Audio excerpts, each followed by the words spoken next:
Welcome to the Bucher and Friends podcast, co-starring 10-year NBA center Ryan Hollins. Couple pump fakes, leans in, shot blocked by Ryan Hollins. Hollins sent that into the third row. 6 rebounds and 8 assists. Hollins climbs the stairs. Down the floor. Ryan Hollins! He is the high jumper! That's what I want to see. Give me some gunpowder and throw the hammer down. And now, here is your host, Let's send it over to Ric Bucher. Ric Bucher.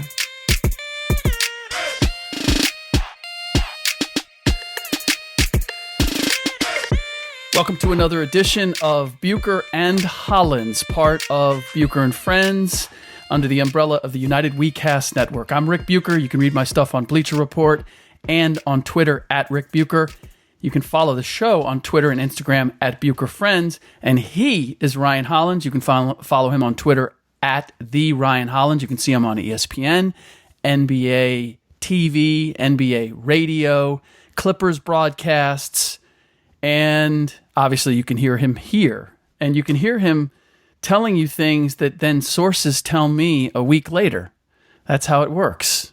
And he's still salty. He's still salty, ladies and gentlemen. 48 hours later, he's still salty. We're talking, obviously, about Kyrie Irving and the possibility of him reuniting with LeBron James. But the big news, the big news is Kristaps Porzingis being dealt by the New York Knicks to the Dallas Mavericks. In exchange, the Knicks get essentially Dennis Smith Jr., 2 future first-round picks. DeAndre Jordan and Wes Matthews are in the deal as well. Courtney Lee and Tim Hardaway Jr. going the other direction to Dallas. And there's plenty to get into here, but I'll just start with this. Who won the trade? So this is tricky. This is tricky because I'm glad that you're saying that, by the way. Well, it's a two-way street. If you're the Knicks, you cleared up a lot of cap space. Mm-hmm. But the irony is that in clearing up cap space, you lose Porzingis, which kind of the irony, you got rid of a lot of cap space, but his contract alone allows you to almost have 3, maybe 3.5 superstars because he's cheap labor right now. Right. Because he's on his rookie salary scale. Oh, well, but he was up for, he's going to be a restricted free agent. You know, his first 3 years went by quickly. So you were going to get 1 more year maybe at a discount, and then you were going to be paying big freight, and you were going to have to build your team knowing that you were paying him big money. That's why, for me, I like the trade on both sides. I love the idea of pairing Luka Doncic with Kristaps Porzingis. So I don't have, and Dennis Smith Jr., we know that he and Rick Carlisle weren't getting along. I'm fine with that. DeAndre Jordan doesn't really fit in today's NBA for the money that he's making. So I like what Dallas did. But if you're asking me who won, who got the most out of this, I'm going to say the New York Knicks. Largely because last week, when I was working on a story, I guess it was earlier this week, I was working on the story about all these moving pieces. Anthony Davis, the Knicks, Kristaps Porzingis. And I had a GM tell me that the Knicks would be lucky at this point with Kristaps if they were able to get like a Tobias Harris or a CJ McCollum and a first-round pick. If they were trading him right now. Because nobody's seen him since he tore the ACL. They've never really seen him have a full season as the centerpiece to a team. And you don't know whether you're going to be able to sign him or re-sign him because he's going to be a restricted free agent. So the fact that they got Dennis Smith Jr., they got off of Tim Hardaway Jr.'s contract, and they got not 1 but 2 future first-round picks, and you add a couple of vets to the young locker room right now, like Wes Matthews and DeAndre Jordan, who are going to set a good example in terms of how to be a pro. I like what they've done. Now, they're going to have to, Ryan, obviously, and here's the thing. People also look at it now. Because they moved Tim Hardaway Jr. They now have room for 2 max contracts this summer, and a lot of people are looking at it and saying, "Well, now the pressure is on. Now they have to get 2 max guys this summer." Yeah, okay. Honestly, I think if they get one, then have a parade. But the reality is, Kristaps didn't want to be there. So by moving him before, what are you going to get for Anthony Davis now? Now that people know you have to move him, the clock is ticking. They moved Kristaps before they got stuck. If they wait until this summer when he's a restricted free agent, then let's say he gets an offer sheet. Well, now his value is being dictated by some other team. Now you have to trade him based on what somebody else offered him. They escaped all of that. In fact, they knew before the meeting. They had a 5-minute meeting, and Kristaps, didn't like the culture. Look, they knew this was not a marriage. They didn't want to go forward with him. He didn't want to go forward with them. They moved on, and I love the fact that they were decisive, and they did it before they had their backs against the wall. What's tricky is that, I don't know if you saw this, Rick, there's 2 elements that make this really tricky. He put up a message on an Instagram story that said the truth will come out. Mm-hmm. I'm interested to see what that's alluding to. Possibly it had something to do with his injury. Maybe their plans, maybe their future plans, maybe there's tampering going on. There's just a lot of interesting things going on behind the scenes in New York. Maybe there's Kevin Durant business, Kyrie Irving business. And then there's rumblings of the ideas of DeAndre Jordan being bought out. So I've heard 2 different stories. One story that says DeAndre Jordan gets bought out, becomes a free agent, and now you got to think Rockets, you got to think Golden State, you got to think, maybe even Lakers potentially. There's a number of different teams you would draw attention to if that does happen. Then I hear, well, DeAndre Jordan's really good friends with Kevin Durant, and maybe that's something else to make it an attractive home. Hey, KD, is this an okay trade? Right. For you to okay? So a couple different elements there, Rick, that go up in the air. I'm really intrigued. I don't know too much about anything. I'll be honest. I didn't even hear rumblings about this trade. It really came out of left field. I know in terms of Mark Cuban, what Cuban wants, Cuban gets. And Mark Cuban is literally obsessed. Hear me, obsessed with Dirk Nowitzki. If he could and put somebody together, he'd make Dirk Nowitzki. And he's obsessed with shooters. And it's almost like he does not want to let go of the idea of having Dirk, to see that obviously Dirk's not on this Vince Carter path. Dirk literally physically cannot play basketball anymore. Straight up. Right. Okay, he's not Vince Carter, and Vince Carter's still playing sparingly. And he's holding on to him, and he feels like, you know what, I finally found the successor to Dirk. And maybe I get him here while Dirk, and you know what, at all costs, 2 first-round picks, DeAndre Jordan, who I just acquired, you're going to have everything but Luka. Okay, and Dennis Smith Jr., the other exciting young guy in his second year, you can have him.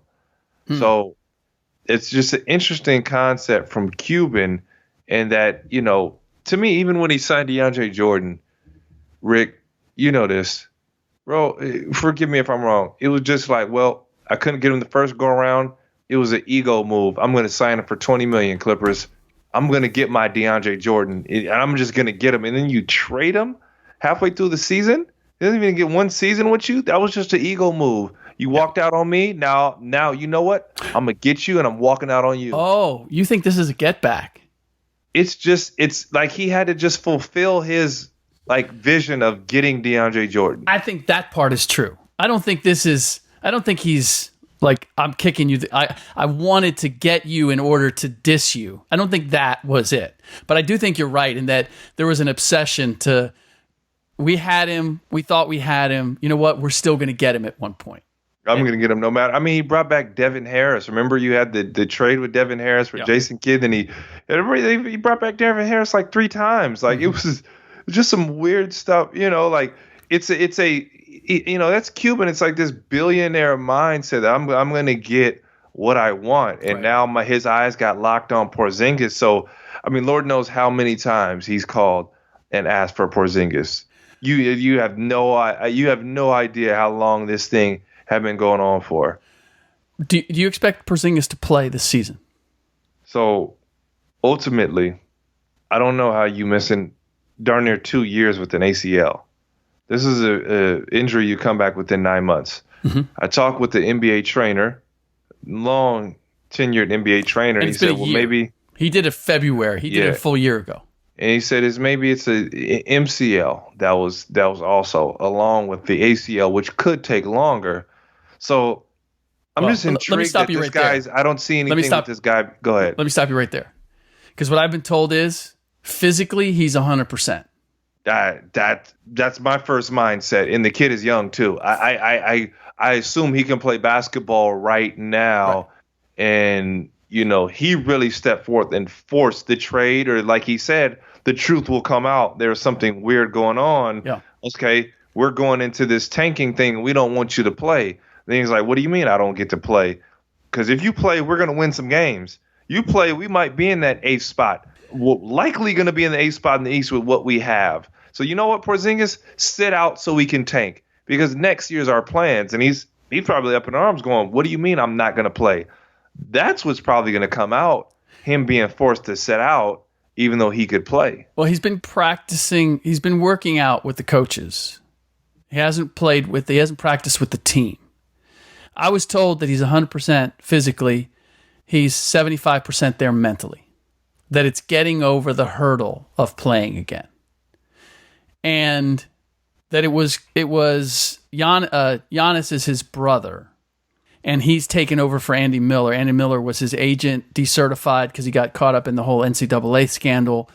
And so I believe Andy's still advising them. He's not certified. He can't be the official agent. So Giannis, his older brother who played in Latvia, is his agent of record, if I'm not mistaken. And my issue with the confusing thing for me is that Giannis and Kristaps are holding the Knicks responsible, the current regime responsible for Phil Jackson's sins. Phil Jackson did mess that up.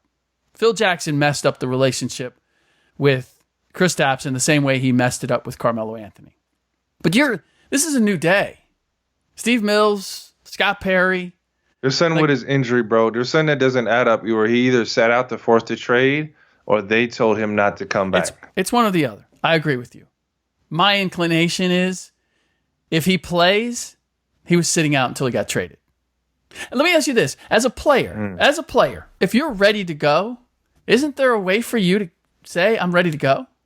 Can't you just say, hey, I don't know why they're sitting me, but I'm healthy. I'm good to go. Like, can't you challenge the team? I can't off the top of my head recall of a player. Of course you could. Of course you could. This is something interesting, him coming off the injury. Maybe New York didn't want any setbacks because it would mess in the chance of a trade.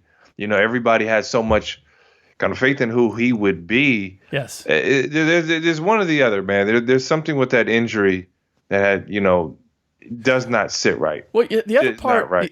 He's one of those guys who, this injury aside, the torn ACL, he's a guy that he sat a lot. I mean, he took games because of various ailments and not just pure rest. It was like there was something tweaked with him. And at his age, this early in his career, that's a red flag for me. That makes me wonder. As great as he looked at times, what is it you always say? Best ability is availability. Right. Yeah. So there is that question there. Do you expect the Knicks to get a free agent? Because I'll preface this by saying that John Libby, our producer, is a skeptic. He immediately came up with, 2010, they had all this cap room, and they said they were going to get LeBron and Dwayne Wade, and look what they ended up with, Amari Stoudemire. And they got that because Isaiah Thomas made a last-ditch save for the Knicks. and went and convinced Stoudemire to come to New York. What are the chances that they strike out again? My understanding is that 80%, KD's coming. 80%. And I think there's an element of him not coming and kind of how they finish up. Yep. And how attractive of a market of a team, better yet, can the Knicks look? Like, can the Knicks look like enough? You know what I'm saying? Like that's a real issue. If not, just stay in Golden State. But it's just interesting to see how that plays out, because you max out KD for whatever reason. You can't pay Klay the max. Klay's kind of at the point where he's like, all right, everybody's got their money but me. Klay then is willing to bounce. Oh. So now you got a couple moving pieces off the Kevin Durant deal. Yeah, I'm not so sure that Klay would be the one going to New York with KD. Because no, not to New York or LA. Oh. If somehow, let's say KD signs back in Golden State. Yeah. Right? Oh, and they don't have money to max out Klay. Klay says, you better max me. You better dig into that, you know. They're making enough money. They can pay everybody. Let's put it that way. No team. Hey, he ain't taking no hair. He ain't taking no pay cuts no more. No, true. Well, he's at that age where really, I don't know that he can afford to. He's 28, 29. He's got to get paid. The last time I think he got 70 or 80. Now, no more of that. No more. He also, I don't know if you've noticed, like his dad used to be around all the time, Michael Thompson. He was at games. He was visible. You haven't seen him at all. I get the sense that Klay has kind of gone his own way. He changed agents. He went from Bill Duffy, who was tight with his dad, to Wasserman Media Group. And I get the sense that Klay is feeling his independence. Now, does that impact him when it comes to the Warriors? I don't expect that it will, but you're right. They have to come correct. If they try to lowball him, I could see him bouncing at this point. Whereas before, I imagined Klay doing anything to stay with Golden State, even giving them a hometown discount. I'm not expecting that now. This is the beauty of getting Tim Hardaway Jr.'s contract off the books for New York and having possibly the pick that gets them Zion or R.G. Barrett or one of the top picks, is that we know this with players. KD's not coming to New York unless he says, who's coming with me? They didn't have the wherewithal to say, we can go get another max guy. They can now. And with the pick, depending on how high it is, it sets up the same way as LeBron going back to Cleveland. Well, they get 2 picks. They get 2, right? They got Dallas's pick now. 2021. The 2 picks are 2021 and 2023. So they're future first-round picks. So going there that the coffers are still going to be full. Even if they're good, depends on how good Dallas is. But I know at least one of them is totally unprotected. Dallas is banking on the fact that they're going to be very good, and it's not going to be a very good pick. I like the gamble. The question is, bottom line is, you've got room now for two max guys, and you've got the number 1 pick. Who would you expect is the most likely to be the other guy that joins KD? I think, you still got to look at Jimmy Butler. Still got to look at Kyrie. My understanding that I guess Kyrie's getting thrown around everywhere, And my thing, Rick, just so you know, we can't rule out Kyrie in LA, and I think that's what you were looking to do. When was I looking to do that? I didn't have him going anywhere. I had him staying in Boston. Yeah. And you just ruled it out. You just completely dismissed it.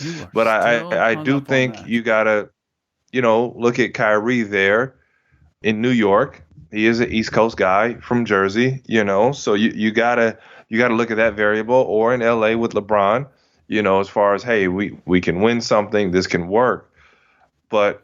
Could be even Klay. Well, no, because if KD leaves, Klay gets to stay. There's no question. He's getting that max Klay's money. Not going with KD. He wouldn't go with. There's max money. Yeah, there's max money. So you got a really interesting dynamic, Rick, of who else goes. And then you start getting thin as far as free agents, which would buys me to even think that KD may not period, like you said, with New York, may not go. Mm-hmm. He may not move, but at the end of the day, it's still, if the Knicks make themselves attractive enough, which they're kind of working to do, it's still New York, bro. It's still New York. Here's what I don't want them to do. I don't want them to fill the cap space just to fill the cap space. I don't want them to go, well, we didn't get KD, we didn't get Anthony Davis, we didn't get Kyrie Irving. You know what? We'll sign Jimmy Butler to a max. I'm not signing Jimmy Butler to a max. I may not be signing Jimmy Butler to a max, period. But he's certainly not he's not my selling point. He can't be my first. He might be my second, but he's not my first. You may not have a choice. Yes, I do. I'm not spending that money. Choice. Oh, no. I'm not spending. See, this is the problem. This is what happens. And this is what James Dolan does. And this is what New York demands. Oh, you got to go spend that money. You got to go get a star. Not if they're not worth it. I'll keep my money. I'm still New York.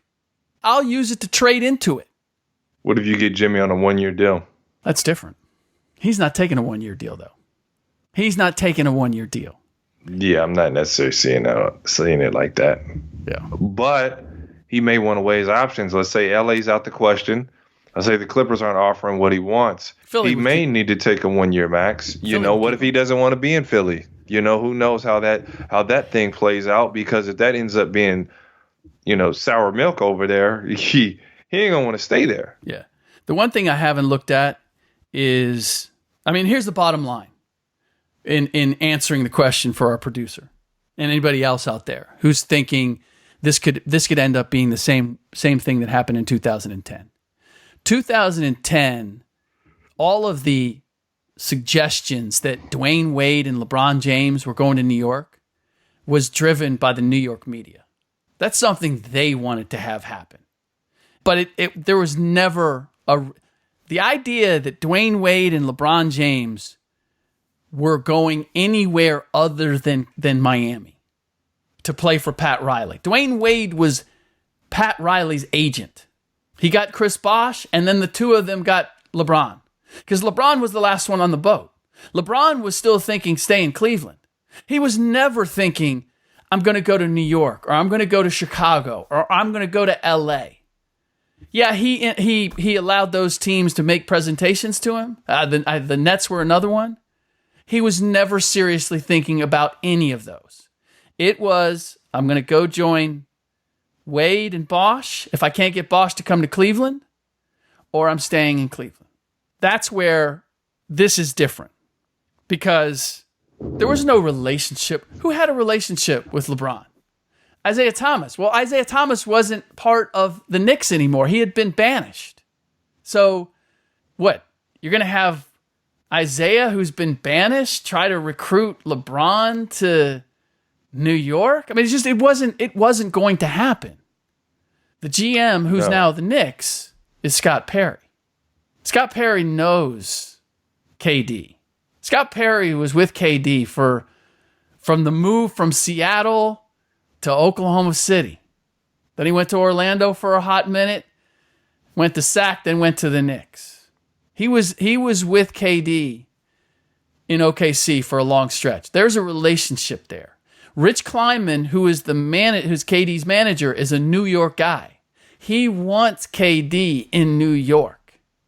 See, these are elements that are working on behalf of the Knicks that the Knicks didn't have. They didn't have anything working for them before. It was a pipe dream. They had the media and the fans thinking, we've got a lot of money and we're New York, so LeBron, if you want to be the king of media and marketing and all that, come to New York. That was their sales pitch. That was it.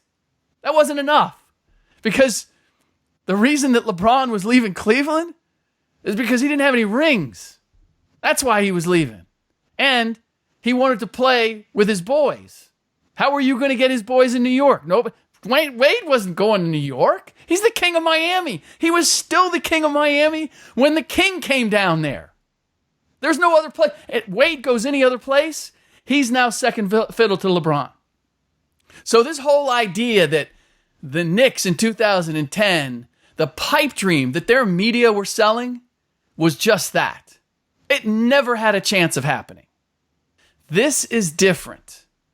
This is rightfully, now I don't know if it's going to happen. As you said, it's a long season, and, KD may fall in love with Golden State again. But if he decides to leave, there's no better place for him to go than New York. You couldn't say that about LeBron in 2010. You can say that about KD in 2019.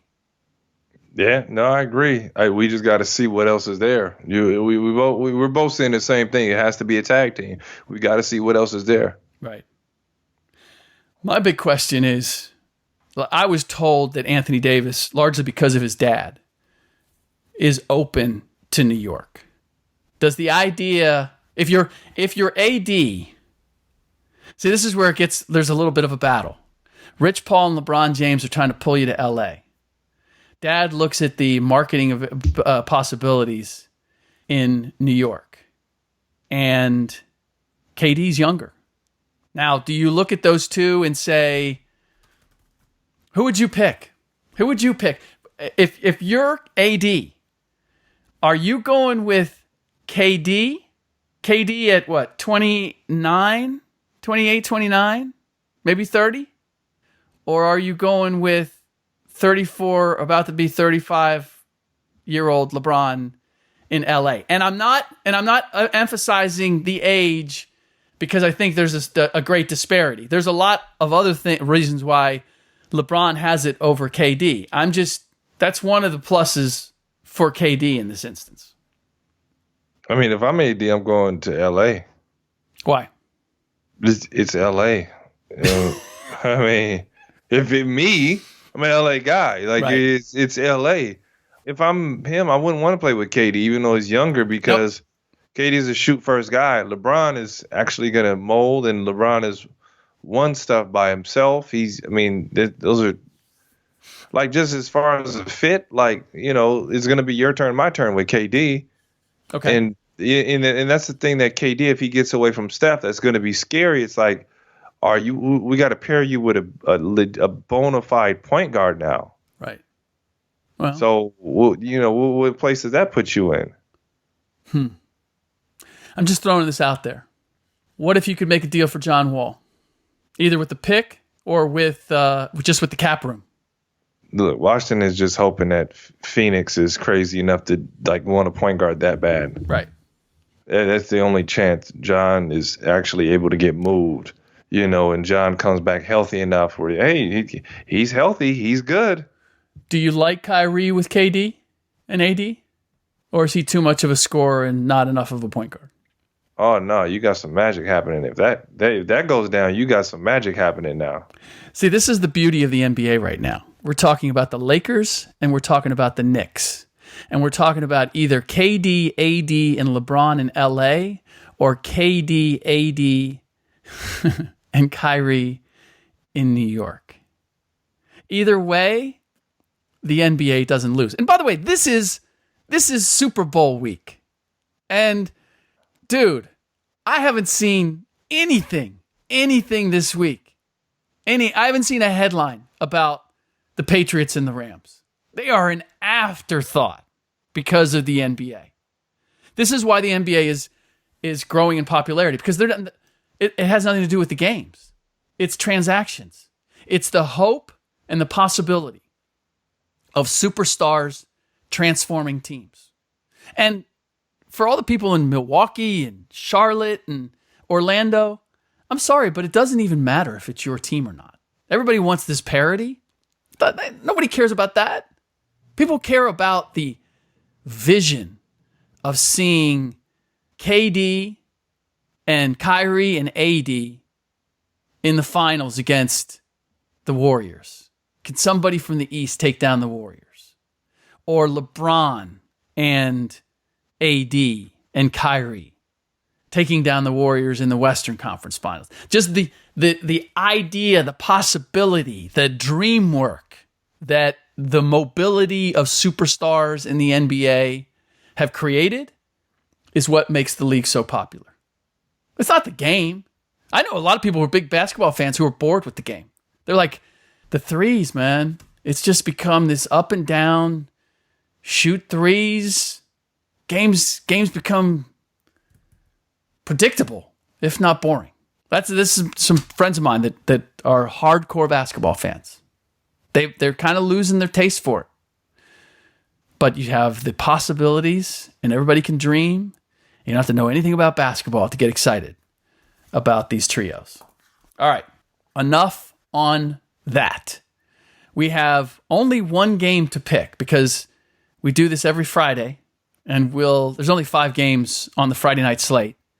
So we have one game to pick, and then we're going to say goodbye because my man Ryan Hollins is working around the clock, burning the candle at both ends, but it's a work candle. There's no play going on here. So we have the Hawks at the Utah Jazz. The Jazz are giving up 11.5 points to the Hawks, and the over-under is 2-7. Where are you going with your pick? I'm actually going to go under in Utah. I'm going under as well, and I am going Atlanta. I'm going to take the 11.5. Utah had a stretch there where they were blowing people out, particularly at home, but they haven't been doing that of late. And just for the record, for those who haven't been listening religiously to our Friday podcasts to get our picks on against the spread and over under, which we do every Friday, I am now. Last week I was 9-2. You had your worst week since we started to do this. You were 7-11-2. That's your worst week. Overall, despite in spite of going 7-11-2, you are 125-94-3. I'm 125-92-3. So you only announced the records when you actually did something. Then you want to announce the overall record. I just happen to have the book in front of me. Rick. I just happen to have the book in front of me. But we're tied. No, my point in giving the records wasn't because I have a better winning percentage finally than you do for the first time this season. That's not why I did it. Congratulations. Thank you. I did it because you and I don't cherry pick like the best games. We don't take games that we know we can win, right? We take the whole slate of games every Friday. We pick against the spread and we pick the over-under. The NBA is by far the most difficult sport to handicap. Oh, yeah. And yes. And you are 125-94-3, and I'm 125-92-3. So if you like to put $1 or $2 on a game, and you're not listening to our Friday podcast, I don't know why you're just throwing money out the window or refusing it. You're seeing a $20 bill on the sidewalk, and you're saying, no, you know what? I'm going to let somebody else pick that up. That is the mentality. So don't do that anymore. Listen to our Friday podcast, follow our picks, and make yourself some money. That's it for this edition of Bucher and Hollins, just in the nick of time, I might add. Subsidiary of Bucher and Friends, part of the United WeCast network. We got a couple other podcasts you should check out. Age Groupie by Lindsay Hyken and Get Some by comedian actor Gary Owen. Also, go to bucherandfriends.com. There is a link on there for a survey. Take the survey and you will automatically be entered to win a $50 gift card to Amazon. Thanks for listening. On Monday, I'll be back with Will Blackman, and we will break down the Super Bowl. By the way, who you got? It really hinges on Todd Gurley's health. Mm-hmm. I think he's going to need surgery after the season, maybe a little minor fix-up. And that's the edge that I give the Patriots because their talent would have to, he would open everything up for the Rams. And I don't know if C.J. Anderson has enough. He's solid. He's been really, really good. I don't know if he has enough to get him over the edge. But Gurley's injuries really hampered the Rams. That's what makes them look a little different. He don't look like himself. I believe that the Rams' defensive line is going to dominate and get to Tom Brady. I believe the Rams are going to score at least 2 defensive touchdowns. And that's going to be the difference. They're going to win 27-21. Jared Goff isn't going to have a great game, but he's not going to have to because the Rams defense is going to get it done. Aaron Donald is going to prove he's the best player in the game. There you have it. All right, that's it. I'll talk to you on Monday. Have a great weekend.